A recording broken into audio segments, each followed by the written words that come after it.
हमारे इस नदबई नहीं भरतपुर जिले के ऐतिहासिक ग्राम मांझी की पावन धार्मिक भूमि को कोटि कोटि नमन करता हूं। साथ ही साथ पूजनीय लोक माता अहिल्याबाई जी देवी के श्री चरणों में कोटि कोटि नमन करते हुए यहाँ आज इस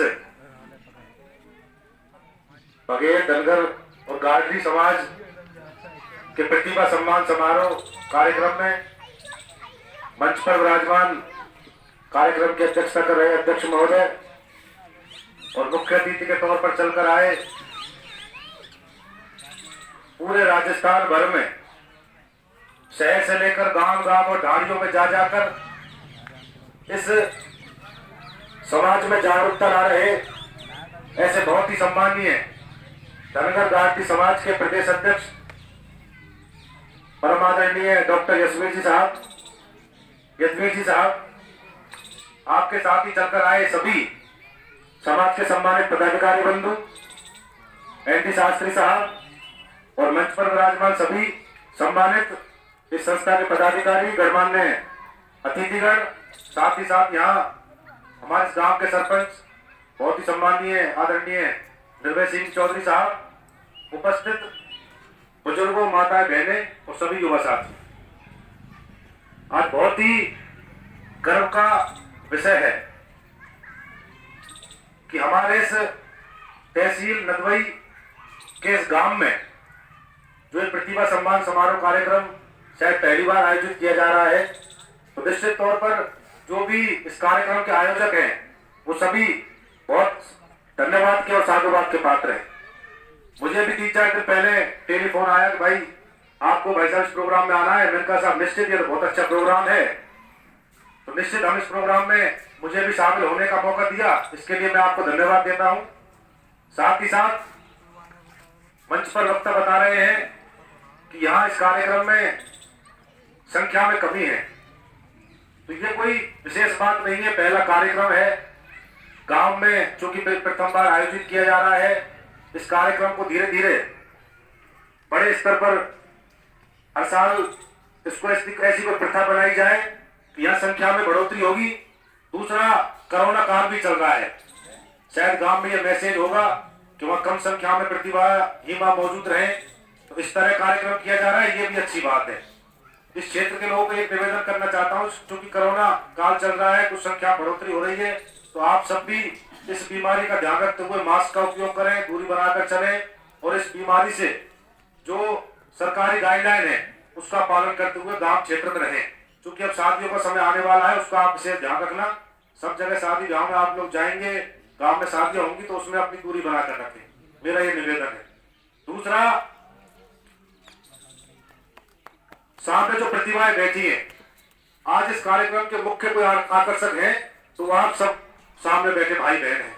निश्चित तौर पर आगे चलकर आप में से ही आईएएस बनेंगे, आरएएस बनेंगे, आईपीएस बनेंगे, डॉक्टर बनेंगे, बड़े बड़े उच्च पदों पर पहुंचेंगे।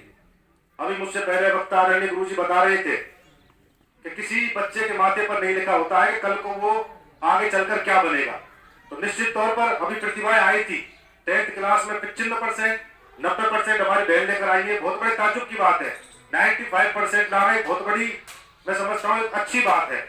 ऐसी प्रतिभाएं निश्चित तौर पर आगे चलकर, इन प्रतिभाओं से हमें प्रेरणा लेनी चाहिए। हमारे जो छोटे भाई बहन, हमारे बच्चे हैं, उनको उच्च शिक्षा के लिए प्रेरित करें। अभी आदरणीय जिलाध्यक्ष जी ने बहुत अच्छी बात कही कि सर्वाधिक ध्यान हमें अपनी बहन बेटियों के ऊपर देना होगा, क्योंकि बेटी अगर शिक्षित होगी तो वो एक नहीं 2 परिवारों को शिक्षित करेगी। एक परिवार वो जिसमें वो जन्म लेती है और एक परिवार वो जिसमें वो शादी होने के बाद जाती है। यानी कि बेटी शिक्षित होगी तो 2 परिवार शिक्षित होंगे। निश्चित तौर पर हमें अपनी बहन बेटियों को पढ़ाने के साथ साथ उन्हें कुछ शिक्षा दिलाना होगा।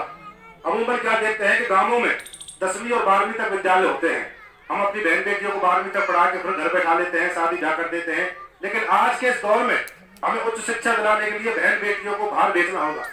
निश्चित तौर पर आज जागरूकता आई है। आदरणीय यहाँ प्रदेश अध्यक्ष महोदय डॉक्टर यशवीर जी विराजमान है। आप तो जो हमारा एमबीसी वर्ग है, जो आरक्षण हमें आज 5% मिला है, आप सभी समाजों के सहयोग से मिला है। इसमें कोई एक समाज का सहयोग नहीं है, सब समाज का सहयोग है, सभी जातियों का सहयोग है। इस 5% आरक्षण का फायदा हमें तब मिलेगा जब हम शिक्षित होंगे। यानी हमने संघर्ष तो बहुत कर लिया, अगर हम पढ़ाई नहीं करेंगे तो इस आरक्षण का फायदा भी नहीं मिलेगा। तो इसका फायदा लेने के लिए हमें पढ़ना होगा, शिक्षा पर विशेष ध्यान देना होगा। हम तो इस आरक्षण की लड़ाई में पूरी तरह सक्रिय रहे भी हैं। डॉक्टर यदुवीर जी भी कई मीटिंगों में गुर्जर आरक्षण की मीटिंगों में मिलते रहे हैं। पिछले दिनों आपने जो 12 दिन का संघर्ष चला उसमें जिला कलेक्टर महोदय को ज्ञापन भी दिया। तो निश्चित तौर पर एक सबका सहयोग रहा है। तो इस सहयोग में इस आरक्षण का फायदा हम तब जब ले पाएंगे जब हम शिक्षित होंगे। तो निश्चित तौर पर मुख्य चीज तो है कि हमें अपने भाई बहनों की शिक्षा पर ध्यान देते हुए इस समाज को आगे बढ़ाएं, क्योंकि प्रतिभाएं शिक्षा जगत के साथ साथ हर क्षेत्र में होती है। सामाजिक क्षेत्र में होती है, आर्थिक क्षेत्र में होती है, राजनीतिक क्षेत्र में होती है, व्यापार जगत में होती है, शारीरिक क्षेत्र में होती है, खेल जगत में होती है। तो जिस भाई बहन को जिस क्षेत्र में रुचि हो वो उस क्षेत्र में आगे बढ़े। यही नहीं कि हम शिक्षा पर विशेष ध्यान दें। मान लो हमें कोई व्यापार करने में रुचि है तो व्यापार कराएं, आर्थिक क्षेत्र में रुचि है तो अपना बिजनेस करें। यानी हर क्षेत्र में जिसमें अपना भाई बहन का मन लगता है उस क्षेत्र में उसको आगे बढ़ाएं, उसको आगे उसे प्रोत्साहन करते हुए आगे बढ़ाएं। दूसरा मेरा निवेदन ये है, भाई उत्तम जी ने बताया आज इस गांव में जो कार्यक्रम किया जा रहा है ये बहुत सराहनीय कार्यक्रम है।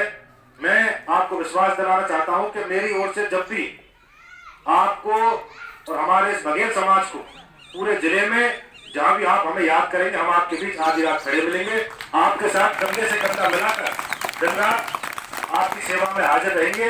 मेरा ऐसा निवेदन है।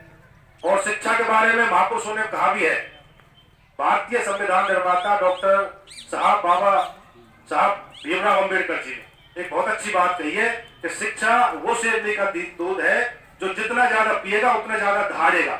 निश्चित तौर पर जो जितना ज्यादा शिक्षित होगा उतना ही ज्यादा वो योग्य होगा।